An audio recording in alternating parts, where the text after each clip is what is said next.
Oh, heyo. Once again, we're trying for Write Once, Read Many. Chapter 25.1. Take 2. I don't know what happened to the stream, but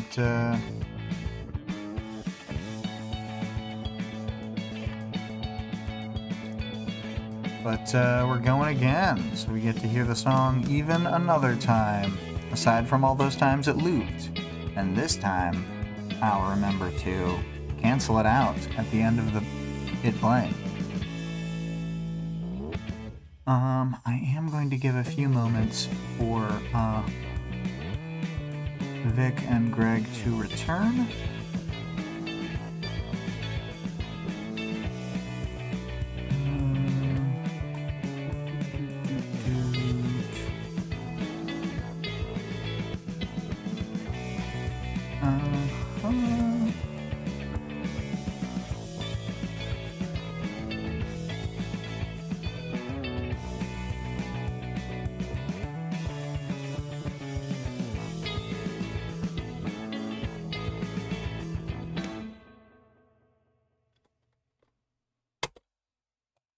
Okay, well,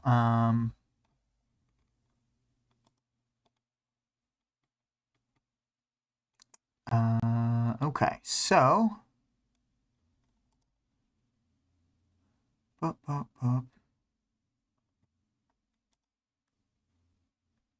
you know, I don't see the chats of the people who are there. Just a second, I'm refreshing the stream screen. Okay, here we go. Okay, I see it now.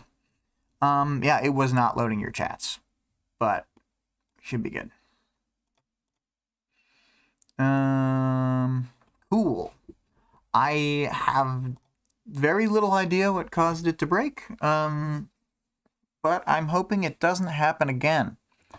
Took me a couple tries to get it to stream outward, so shrug. Anyway, so apparently the last things I talked about were like Glenn and Dispatch. I'm just gonna, I mostly talked about Dispatch and Exalt during the chapter. Exalt barely says anything. He's just with Dispatch's opinion. But Tecton shows up along with the unspeaking Grace and Annex and perhaps unnamed other Chicago wards. And Tecton, we know what he's like. He's always sticking up for Taylor. So he really goes to bat for her and even says that he'll leave if the Protectorate are trying to undermine what they're doing, especially with Chevalier's plan. And then, of course, Taylor. I like the moment where Dragon is confirmed to be alive for Taylor, and she's like dazed and confused because she saw her die. Also, partway through the first scene, Taylor starts thinking maybe I'll just attack everyone and run away, and I find that moment very funny. To quote the quote from after Glenn's quote, you want me to make a move powerful enough to shake them, break the status quo, not powerful or blatant enough to break my probation or give them an excuse to drop the book on me. So she's got to thread the needle. And mostly her demeanor in this scene is like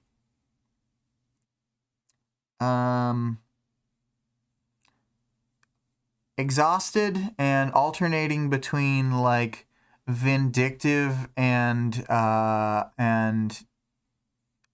very worried.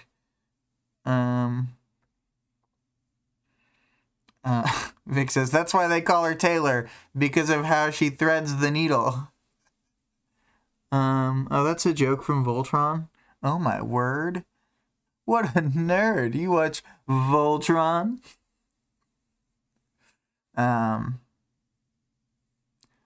yeah, I think Taylor does fine in this overall first scene. She's a bit unhinged, but she is coming off of the like most unhinged, aggressive Taylor we've seen in a while with the Glenn scene, moving in at him with the butterflies. Vic says, look, it's in the first episode. No one can prove I watched more than that. Yeah, it's true. No one. Except people who know you've talked about later sections. Anyway, enough making fun of Voltron from me. Going back to the chapter and the second segmentum. So it opens up, and we're hearing Taylor's case. 2724, Weaver. They go through, they jump through all the hoops, reading out that it's public, that they can use her name. She states her name and date of birth. They confirm a bunch of things, like as a matter of formality, she's a minor, she's doing this of her own free will, there were no bribes, everything was above board. Approaches the stand, needs a witness.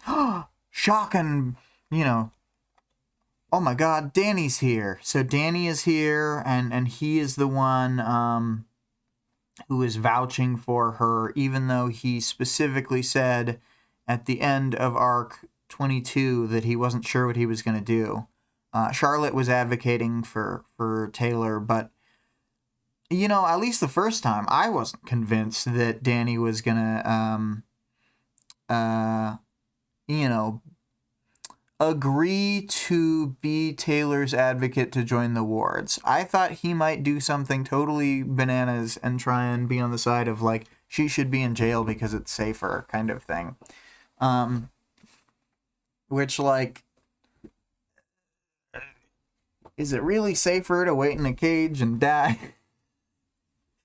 She knows the world is ending. Although I guess a lot of people don't believe it. Vic says, ideally she would be under house arrest. Yeah, I guess that would be an ideal situation for him. But yeah, Taylor feels conflicted even with him here because, like, the things that she's been with, feeling like he hasn't been here for her when she needs it. It is all on a very compressed timeline. We talked about that last week.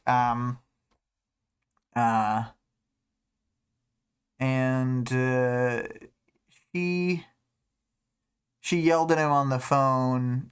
That's basically the last thing that happened. It's unclear to me how many days it's been since then, but, like, not many.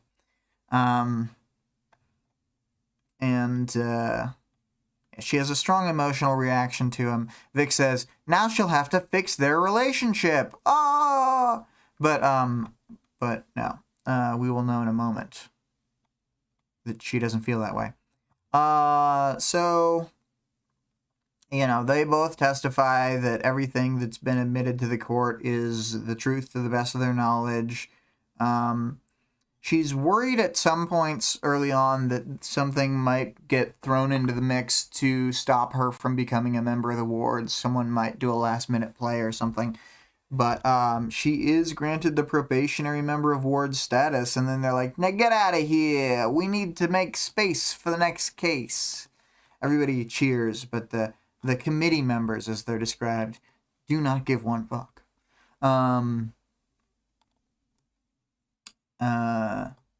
And so they start leaving, and she stops with Danny to talk to him, and he's like, oh, it didn't matter that I was here because you already had somebody lined up.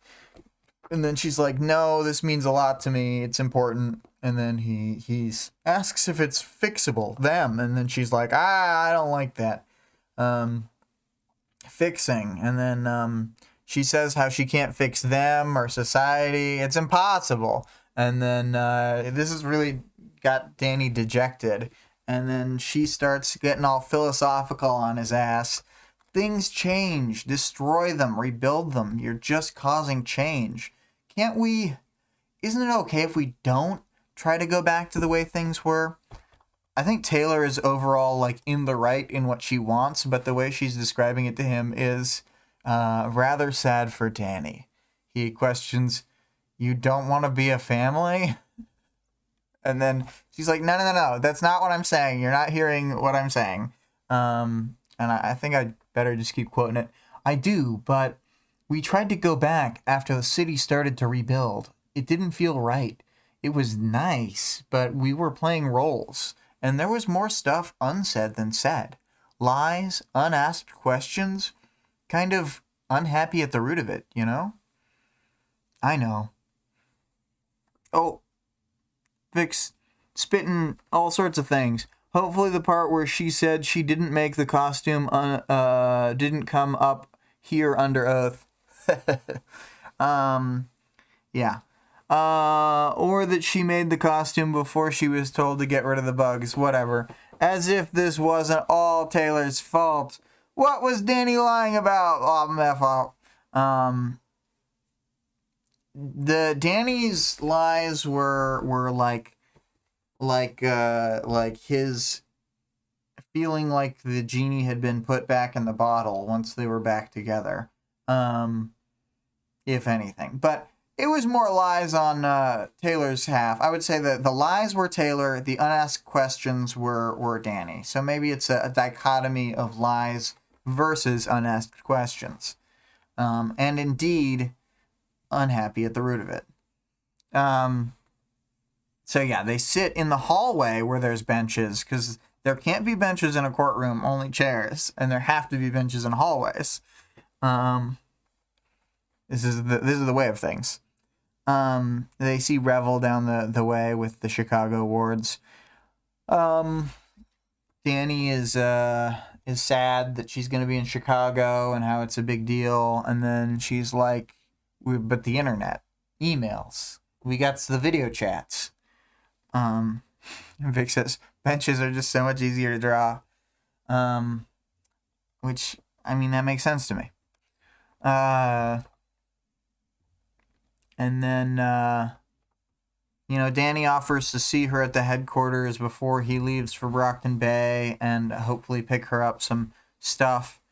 And, she sort of thinks to herself, he probably doesn't even know her preferences anymore, but then, the facing to him is, it's both a genuine thing she feels and also omitting all the apprehension. She's like, "Yes, please do. Oh, Dad, we can be a family again." Vic says, "All she likes is tea. She should be pretty easy." Yeah. And then, so they say they part for now, and then, as she heads to Revel, her team leader, and Tecton, her, on the team leader. I should say, Revel's in charge of the wards team as an adult. Tecton is the leader of the team. That's how I mean to say. She walks towards them, looks back, a wistful glance at her father sitting on the bench. It wasn't perfect, but it was a step forward. It had to count for something. So back to the characters section. Unnamed judge / committee members. So it's a very cut and dry thing. They we don't really hear anything about these committee members / possible judge. It just seems like they kind of go through a list of checkboxes. Everything went according to plan, despite Taylor's worry, and so there was no need to really characterize these people. They did seem bored, which was kind of funny to me. Almost no characterization for Revel, but she was there, and we know that she'll be an important person in Taylor's life, even if she doesn't get that much screen time. Tecton, as it's referred to, Tecton and his group, the Chicago Wards, are there for moral support and are the main people cheering, I believe, when Taylor gets through things. There's not a lot going on between them, but then, of course, the two major players are Danny and Taylor. I think Danny's most significant line is the, "You don't want to be a family?" It's very sad. It's a classic sad Danny line. Taylor does her retort that I had read previously, and then I had wanted to pull out the last bit again. I guess I'd pulled the quote, but I already read it off the page. It's when she had cast the glance back and how this was not perfect, but it was a step forward. I think Taylor and Danny's relationship is actually like maybe in the best place it's been the entire book. I don't know how other people feel about it, but this is like as upfront as it gets. She's actually talking to him about how she has problems that are beyond the scope of his comprehension. Well, she doesn't say that, but that is certainly part of what's going on. At all previous points where they theoretically could have been pointed at to be like, they were in a better state now, there was like, just like 10 layers of them lying and not talking to each other. Like all of the stuff, well, I guess it's the lying about the cape stuff. That's the thing. The unasked and unanswered questions about the bullies, her having a terrible life and not letting him into anything. They just never had like a healthy dynamic previous to this during the story. Because their good moments were always like tempered by other things. And I think Taylor is... I think she's got a good attitude about how she and Danny can be moving forward. But anyway, moving on to the final segment of this. Taylor moves into the ward's headquarters. It starts off during an explanation of where she's going to have her spider operations, and like how to, like, this character, Campanile, who is a Chicago protectorate cape, he's going through various things, talks about how she can get supplies from Tecton, but apparently he's one of these giant capes. We get the classic lines here. Campanile was about 8 feet tall. I questioned Taylor's judgment. I'd been given a complete physical and fitness test right off the bat. I was 5 feet and 9 inches tall. That seems realistic to me. But Taylor has a track record of not knowing how tall things are, so I don't know if this guy's really 8 feet tall. He's probably quite tall, but anyway. So this is when the legendary prank happens to Taylor, where everybody in the Chicago wards and Campanile, they all got dildos down their pants to seem like they got massive dongs. This entire section is like just an explanation from Campanile about something about the base, which is like a nice little world build. They'll tell us something that is like not even exposition, it's just like setting and background. And then it'll be interspersed with Taylor being like, "Don't stare right at his dong. Don't do it. Don't look." And then she keeps looking. I mean, it doesn't say that she looks, but goddamn, she's looking. We know Taylor's a pervert. So they're talking through like minor logistics about how she's going to need Darwin's bark spiders, how she'll be able to sell costumes to other departments to bring in income for their materials. Vic says she does explicitly glance once to make sure she wasn't crazy. Yeah, she admits to glancing once, but the unreliable narrator of it all comes in stronger than ever. She's looking the whole time. No, I'm just making fun of her. So we get an idea of what life is going to be like for her living at the ward's headquarters and how she's got sort of her own room and stuff. And then they there's like funny details to me here, like she gets the PRT issued laptop, and like Campanile specifically says to bring it to Tecton to have him like remove the bloatware, which is very funny. And then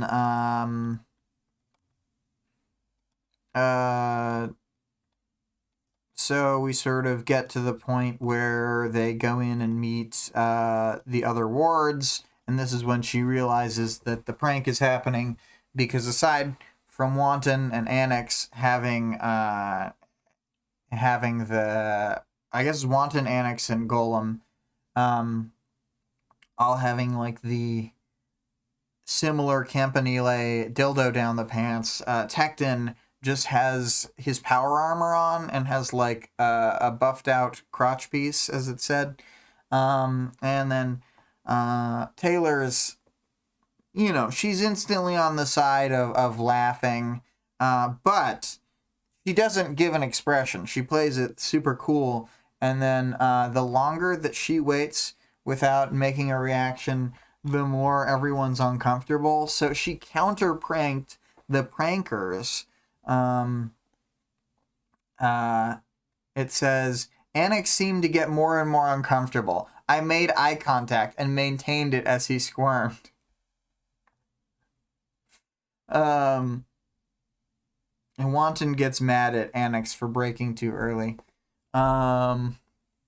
Grace starts laughing, and Taylor's like, ha ha ha, they should have pulled this prank on Cuff, because she would have, reacted like she's currently reacting.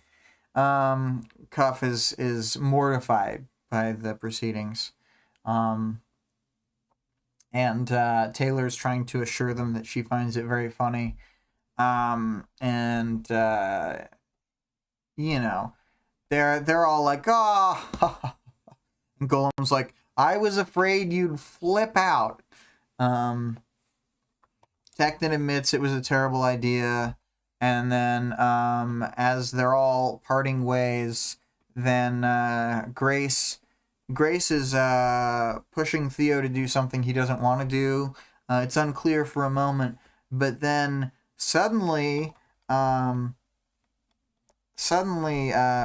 Wanton is the one who a golem hand pops out of the plastic dildo. That's got to be great. And then Grace loves it. Theo is very upset and apologizing. Wanton's yelling at him, and Taylor's having a good time. She's like, I tried to be a nerd and start doing research, but all this laughter had distracted me. Yeah, then she thinks, my new home, for better or worse.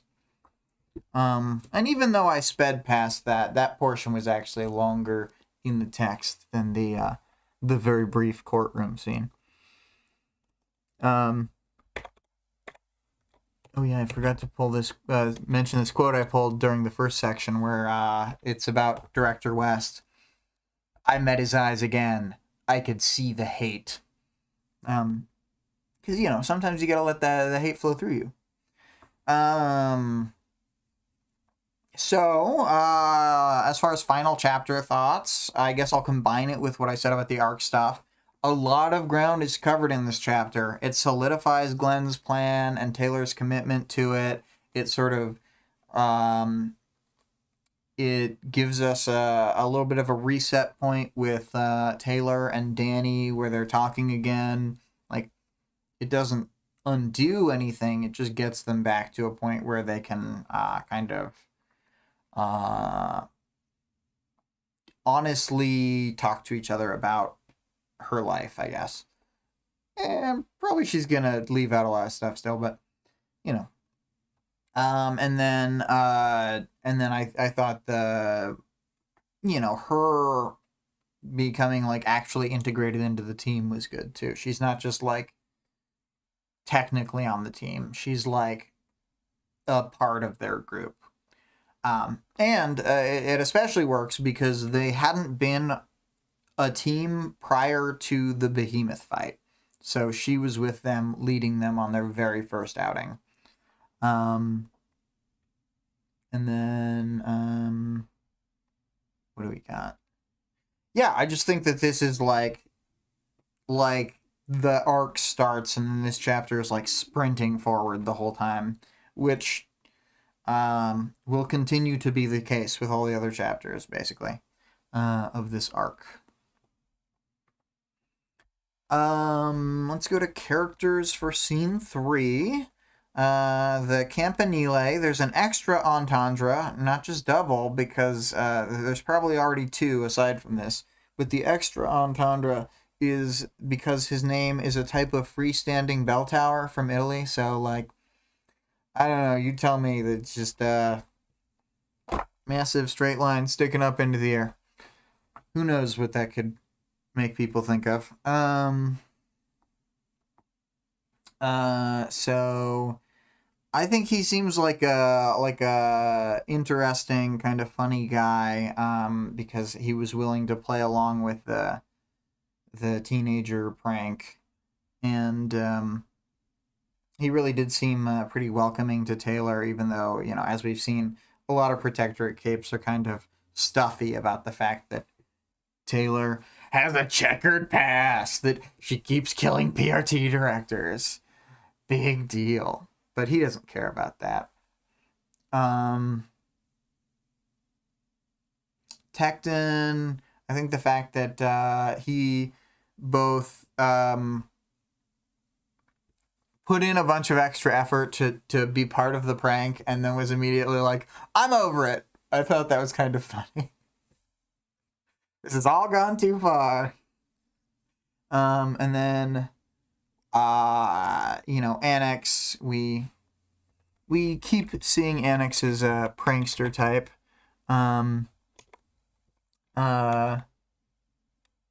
He is the first one to break, but, Wanton goes further into it. But because he breaks first, he doesn't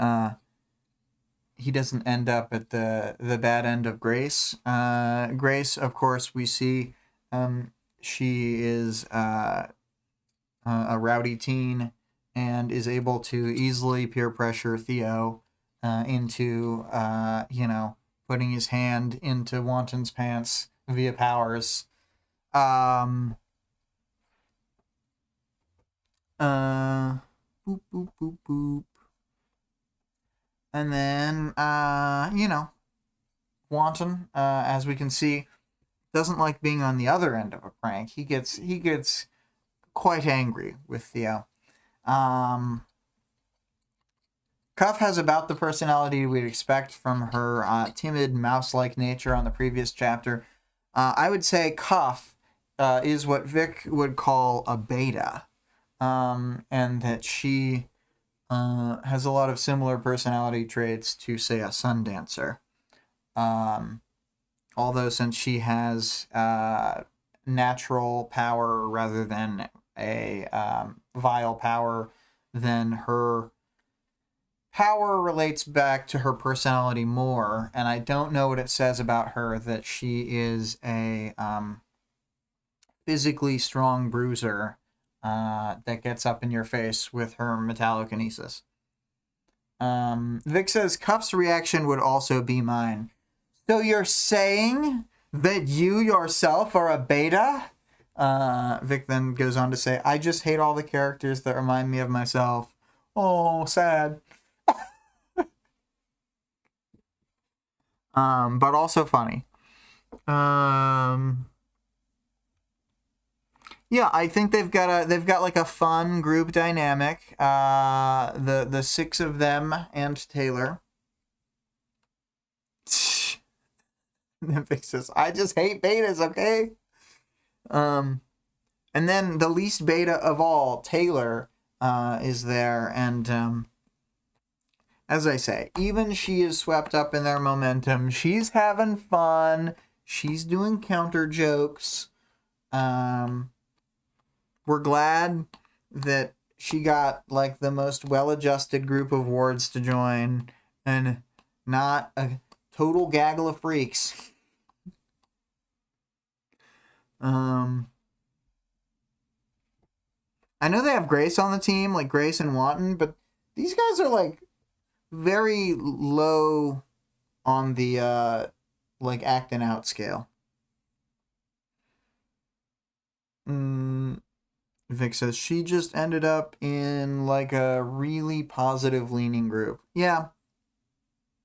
I feel like overall the wards from Brockton Bay, like let's say right now, where they have Crucible, Clock Blocker, Vista, and Kidwin. Maybe they have others, but that's like their core group right now. Like I think they're super well adjusted. But like previously they had Shadow Stalker, and then there was the brief time period where they didn't have Shadow Stalker and Weld was still on the team. I think they were decent then, and then they had a Mole instantly like 5 seconds later with Chariot. So yeah, there's usually like more going on and problems, and I guess in this case Taylor would be the more going on. Vic says they're just like joking and giggling and being nice. Yeah, they're not all being terrible to each other. I haven't like super dug into it, but I read the start of the little text adventure thing that Wildbow had done for like a PRT branch in Alaska. Maybe I'll look into that. Maybe we'll sort of do a side episode on that or something. But like that is set in the, I guess it would be set somewhere in the middle of like Arc 25. But one of the wards in the Anchorage like group is like the biggest shithead ever.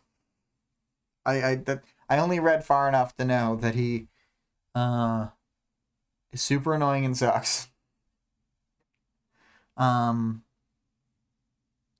the point that some of the players of that text adventure game thing, because it was a lot of like outside input, like I was like, I don't think you guys get the spirit of what's going on. Like they wanted to have the new director contrive a situation to get the ward's member killed because he was too much of a liability because of how much of a shithead he was. And I'm like,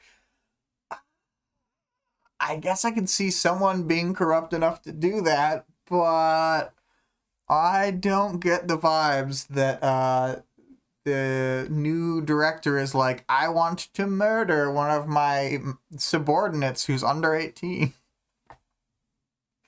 Yeah, I think a lot of edgelords read this work, and then they sort of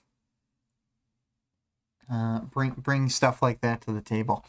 Anyway, yeah,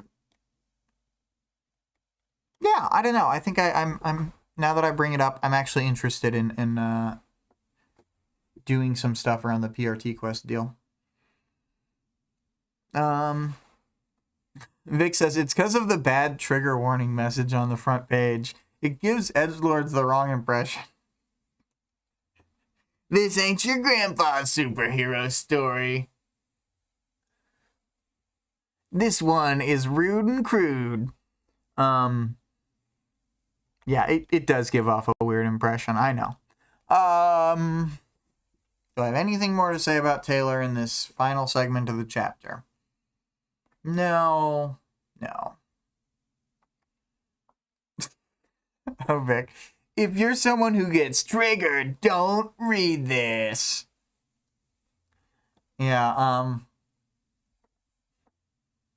yeah, it seems, it gives off a real, edgy teen vibe.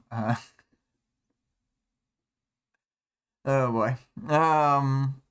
So, powers, knowledge, and world building. So, I thought it was really interesting the length of time between when Taylor had the, like, moment she doesn't describe what she's doing, but says, I turn my attention to my swarm for a moment. 4 pages-ish go on, and then I heard the words, and my bugs spoke them. Like, really good writing trick to, like,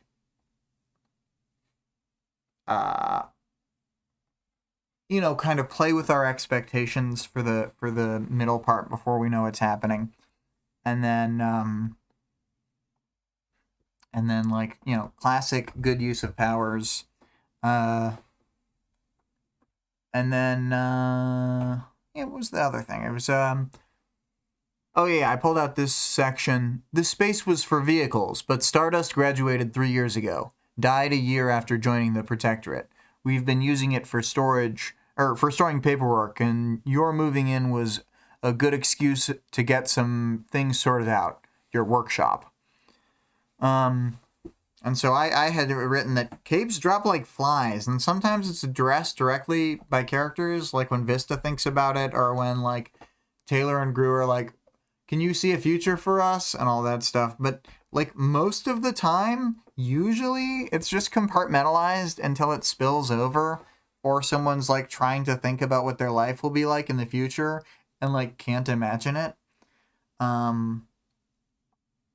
So I thought, I don't know, there's something about, like, little moments like this that keep reaffirming, like, yeah, capes just sort of, they die, like, really early on. Like, they don't talk about Challenger much from Brockton Bay, but Challenger, who used to, like, lead some of the wards, like, I think Vista was directly on Challenger's team. She's dead. It's just sort of like, it's very grim to be on the hero's side, not that it's, like, safe to be a villain, but it's just, the casualty list just seemed different, I guess, when you're like, they died and they died and they especially for these long running, like, institutional teams, like Protectorate teams and Wards teams. And then I pulled out, of course, this all important quote. Campanile was about 8 feet tall. I'd been given a complete physical and fitness test right off the bat, and I was 5 feet and 9 inches tall. And then, per my discussion with Victoria earlier, clearly the canonical heights at the start of the book, Taylor was 5'7", putting Gru a foot taller at 6'7", then Danny being taller than Gru at 6'9", then Coil being taller than Danny at 6'11". Lisa was taller than Taylor and then is shorter than her later, so she is 5'8".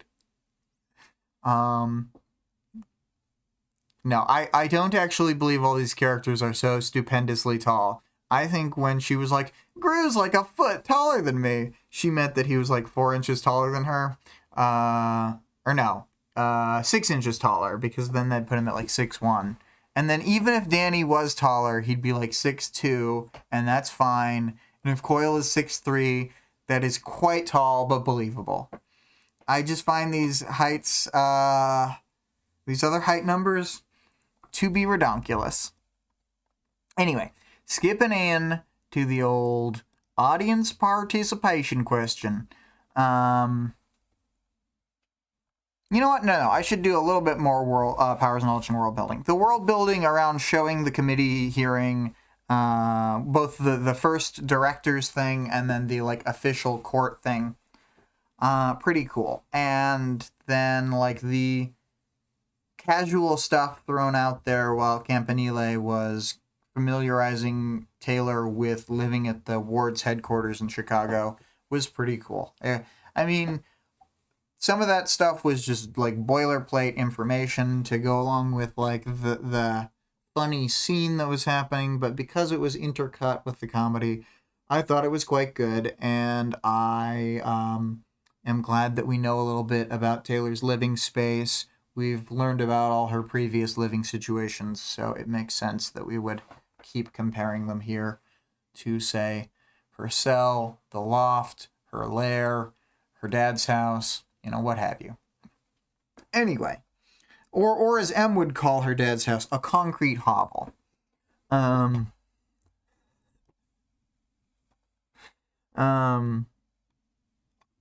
So, yes, now on to the audience participation question. 25.1, did the prank go too far? Greg gives, of course, the most rational answer. They didn't go too far enough. And says, Grace should have got in on it too.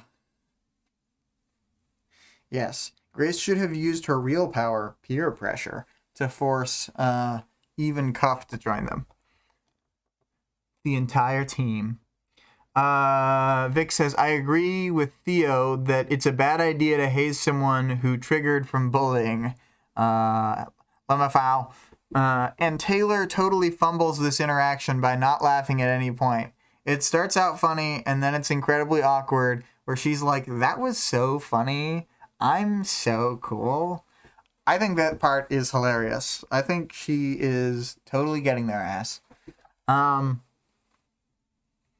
then Vic continues, basically, they should have known Taylor probably wasn't cool enough for a joke like that. I think she did the thing, and she had the right reaction. Halloween says, I love Taylor's autism swag in this scene. That's a good way to put it, and I agree. I am going to put a worm reaction to that. I'm going to add a worm reaction to all of them.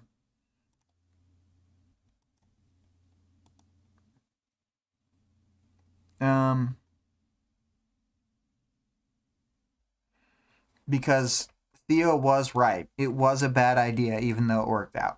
So y'all three get a worm this time.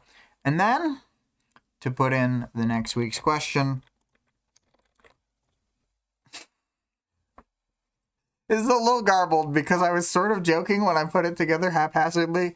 Vic and I were deciding on this just before the stream. 25.2, who would win in a fight, Taylor x Brian or Taylor x Theo? And also, they're in love, so it adds to their power. Yes, this implies two simultaneous Taylors, which may